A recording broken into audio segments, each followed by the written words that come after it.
အစင်းရောင်သားရဲ့ရှိတဲ့ Alpha Bar နဲ့သူမရဲ့တငယ်ချင်းကလင်နာတို့ရဲ့ဇက်လန်ဟာ Osby နဲ့ရဲ့အမန်ဖုံးနေတဲ့နိုင်ငံရေးလောကတွေကနေစတင်ပါတယ်။ Osby ကိုအုပ်ချုပ်နေတဲ့ဆရာကြီးဟာအမှန်တကယ်တော့မော်အစွမ်းမရှိပဲကဘာမီကနေလေပူပေါင်းနဲ့ရောက်လာတဲ့တာမန်လူတစ်ယောက်ပါ။သူ့ရဲ့အတွင်းရေးမှူး Madame Moribel ဟာသူ့ရဲ့လူရှိုက်ချက်ကိုဖုံးကွယ်ပေးထားပြီးအာနာကိုအတူတူချုပ်ကိုင်းထားပါတယ်။ Alpha Bar ဟာဆရာကြီးကိုအားကိုးထိုက်တဲ့သူလို့ထင်ခဲ့ပေမဲ့ဆရာကြီးဟာစကားပြောနိုင်တဲ့ tradition တွေကိုကျွန်းဖြူပြီးသူတို့ရဲ့အစွမ်းတွေကိုခိုးယူဖို့ကြိုးစားနေတာကိုသိရှိသွားတဲ့အခါမှာတော့သူမရဲ့တော်လှန်ရေးစတင်လာတော့တယ်။ Alpha Bar ဟာဆရာကြီးနဲ့မပူပေါင်းပဲမော်ကျန်းစာအုပ်ကိုယူဆောင်ပြီးထွက်ပြေးခဲ့ပါတယ်။ဒါကိုလက်တုံပြန်တဲ့အနေနဲ့ဆရာကြီးနဲ့ Moribel တို့ဟာပီတူတွေကိုဝါဒဖြန့်ပြီး Alpha Bar ကို Wicked Witch လို့နာမည်တက်လိုက်ပါတယ်။တစ်ဖက်မှာလည်း Alpha Bar ရဲ့သူငယ်ချင်း Glinda ကိုတော့ Glinda the Good လို့အမွှမ်းကျင်ပြီးပီတူတွေကြီးညိုအောင်လုပ်ပါတယ်။ Glinda ဟာအမှန်တကယ်မော်မတက်ပေမဲ့လူတွေရှေ့မှာတော့စက်ကီရီယာတွေတုံးပြီးအစွမ်းရှိတဲ့အောင်ဟန်ဆောင်ပြနေရပါတယ်။ Osby မှာအဝါရောင်အုတ်လန်းကိုဖောက်လို့ဖို့ Tracer တွေကိုအထင်းအဓမ္မခိုင်းစေနေပါတယ်။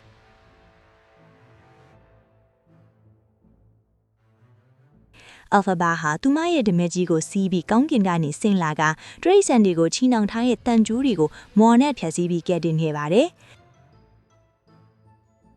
သူမဟာဆရာကြီးရဲ့လင်လည်မှုတွေကိုကောင်းကင်မှာစာရေးပြီးဖွင့်ချဖို့ကြိုးစားပေမဲ့ Moribel ရဲ့မော်အစွမ်းကအဲ့ဒီစာသားတွေကိုပြောင်းလဲပစ်လိုက်တဲ့အတွက်ဖီတူတွေက Alpha Bar ကိုပိုပြီးကြောက်လန့်သွားကြပါတယ်။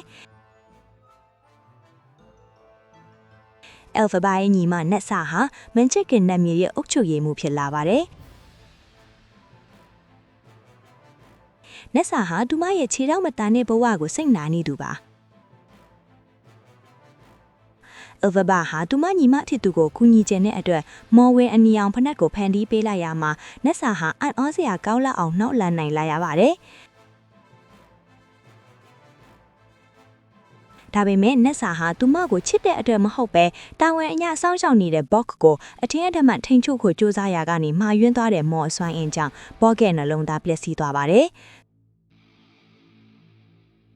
သူ့အသက်ကိုကယ်ဖို့အတွက် Alpha Bar ဟာ Bock ကိုတန်ပြူလူသားအဖြစ်ပြောင်းလဲပေးလိုက်ရပါတယ်။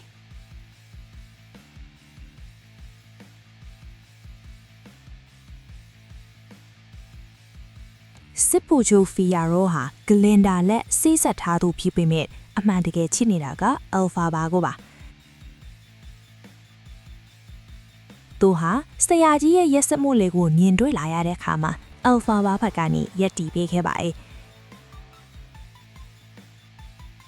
Alpha Bar ကိုကဲတင်ဖို့ကြိုးစားရင်ဖီယာရိုဟာအဖမ်းခံရပြီးနှိပ်စက်ခံရပါတယ်။ Alpha Bar ဟာသူ့ကိုနာကျင်မှုတွေကနေကင်းဝေးစေဖို့အတွက်ရိုးပြဲရုပ်အဖြစ်ပြောင်းလဲပေးလိုက်ပါတယ်။ဒီနေရာမှာသူမဟာငါဟာလူတွေကိုကူညီဖို့ကြိုးစားတိုင်းဘာလို့ပိုဆိုးကားတာလဲဆိုပြီးကိုစိတ်ပြက်အားငယ်သွားပါတယ်။ Madame Moribel ဟာ Alpha Bar ကိုဖမ်းမှုအတွက်မော်အတက်နဲ့ဆိုင်ကလုံးမုန်တိုင်းကြီးကိုဖမ်းတီးလိုက်ပါတယ်။အဲ့ဒီမုန်တိုင်းကြောင့်ကဘာမီကနေဒေါ်တီရဲ့အိမ်ဟာလွင့်ပါလာပြီးနက်ဆာရဲ့အပူကိုပိကြကနက်ဆာတေဆုံးသွားပါတယ်။ဂလင်ဒါဟာအနီရောင်ဖနက်ကိုဒေါ်တီအားပေးလိုက်ပြီးဆရာကြီးစီလွတ်လိုက်ပါတယ်။ဒါကို Alpha Bar ကထစ်သွားတဲ့အခါမှာတငယ်ချင်းနှစ်ယောက်ကြားမှာအပြင်းအချိန်ရန်ဖြစ်ကြပါတော့တယ်။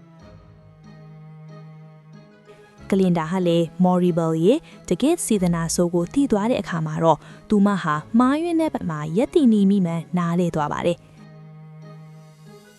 Alpha Bar ဟာသူမကိုသူအသေးခင်ရင်ပြီးပြည်သူတွေအတွက် villain တယောက်အဖြစ်ဆက်သိမ်းပေးဖို့ဆုံးဖြတ်လိုက်ပါတယ်။တော်သေးကရေနစ်ပက်လိုက်တဲ့အခါသူမဟာအကြီးပြောသလိုဟန်ဆောင်ပြီးအားလုံးရဲ့ရှိကနေပျောက်ကွယ်သွားပါတယ်။ဂလင်ဒါဟာဆရာကြီးကို Osby ကနေညှဉ်းထုတ်လိုက်ပြီး Trixan တွေကိုလက်လက်ခွင့်ပေးခဲ့ပါတယ်။ဆက်သိမ်းမှာတော့ Alpha Bar နဲ့ Fiyaro ရိုးပြရုပ်တို့ဟာဘေးကင်းရာနယ်မြေတစ်ခုစီကိုအတူတကူထွက်ခွာသွားကြပါတော့တယ်။